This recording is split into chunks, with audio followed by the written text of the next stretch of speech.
Danny Green, you're back like you never left. Yeah. I will say, though, we talked about this when you sat down with me last week.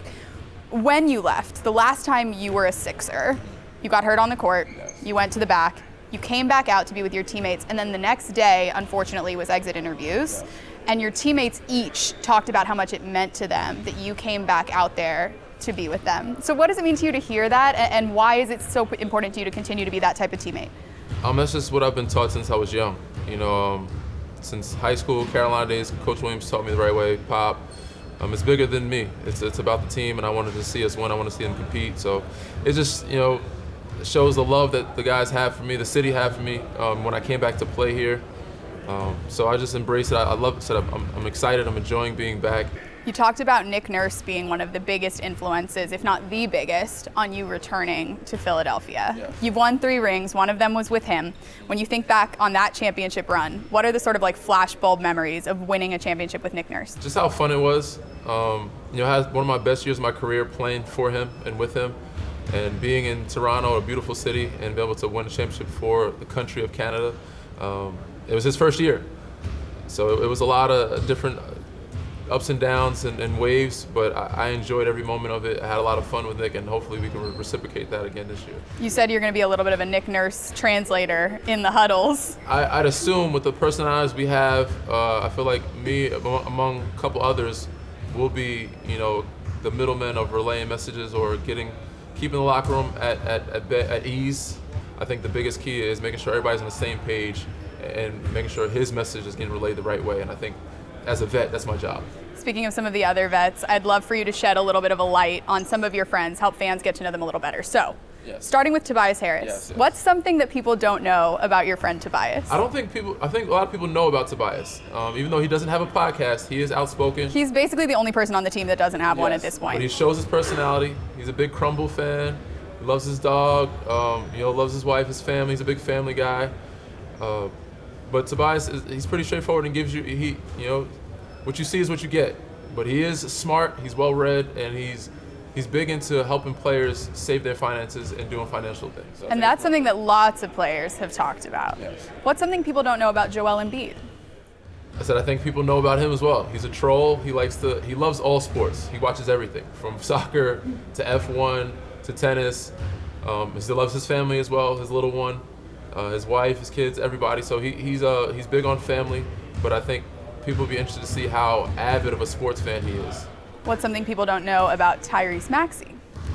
He has a podcast now, so I think People know that. They know.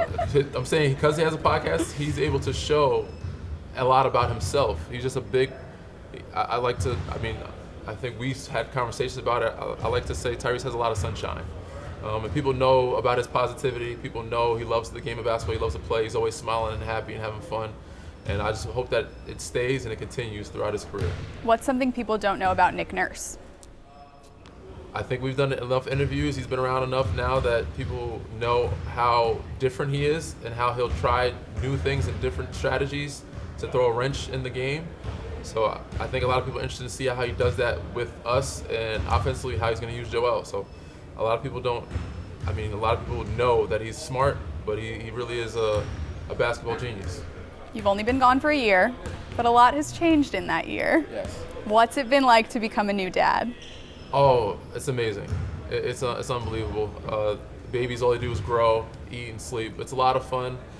There is some stress, there is some work, but it's all worth it. And just being a parent, now I can understand what a lot of people were going through, a lot of things that they're saying, and the emotions, and and also understanding the things my parents went through raising me and my brothers. When you look back on your career in many, many years when you retire, how do you want to be remembered by the people that you played with or the people that you worked with? Just the impact that I've had on everybody that I've come across. I think that's the biggest thing for me in my legacy. Obviously, winning is one. I want to be known as a winner, but I want to be known as the guy that's made an impact outside of the things I've done on the court in a positive way. And I made people happy, made people smile, and brought joy to their career and their life. When you think about the season ahead, what are you most looking forward to? Just playing. I had last year I didn't get a chance to really hoop and play, but just being with these guys again, playing, being with Nick Nurse, and getting back on the floor in front of these fans. They gave me a great standing ovation when I came back when I was playing for Cleveland and I played here. They showed a lot of love, so it was an amazing feeling to have that support. Hopefully that continues as a Sixer, and I'm just excited to be on the floor again. Let's switch gears and do a rapid fire round. Okay. For the season ahead, you can only wear clothes from one of your teammates' closets. Okay. Which closet are you selecting? I'm going to go Tobias Harris. How come? I trust in his fashion. He has some good fashionable outfits. He's been in the league quite a bit. We're similar in size. He's a little bit taller, but I like a lot of his fits. Some of the other guys are a little younger. They still figure out. Joel, it's either Tobias or Joel. If I feel being comfortable all year round, Joel's gonna be comfortable. Or if I'm gonna be fashion fit, I'm gonna be with Tobias. Let's say you guys did a white elephant situation where you had to pick each other's closets all together. Whose closet would get chosen last? Ooh. Oh man, interesting. We have a lot of fashionable guys on the team, so I like Kelly Oubre. James has what's the name? PJ has a closet. Last for me might be, I might have to say Paul Reed or House. I don't know. Between those teams, they still have some good stuff, but I feel like they out the mud is fashion fit, but I don't know. It's hard to say. I don't want to throw their closet. It's okay. Okay, one word answers only. Okay. If you guys all waited tables at a restaurant for one night, who gets the most tips? Tyrese. The NBA has implemented a roommate policy. Yes. Who do you room with for the season? Hypothetically. I miss my guys, man. I'm missing Georgie. I'm missing. Let's see. You got to pick someone. Somebody here. I'm rooming with one person all year. All season. Every night. Wow. It's been a while since I had a roommate. I really don't room with anybody, but Tobias would give you your space. I will go Tobias. That's what I thought. Yeah. Okay, you guys can be superheroes for 5 hours. Who solves the most crimes? Man, you're really throwing out some haymakers here. One word answers. Oh man, who is a detective on our team? I have to go with a defensive specialist. I'll probably go with Pat Bev. Who's the best trash talker on the team? Pat Bev. Who would make the best NFL quarterback on the team? Ooh. I want to say Tyrese played football, but I don't know if he played quarterback. I'm going to say Tyrese. Who would survive longest in the apocalypse? Man.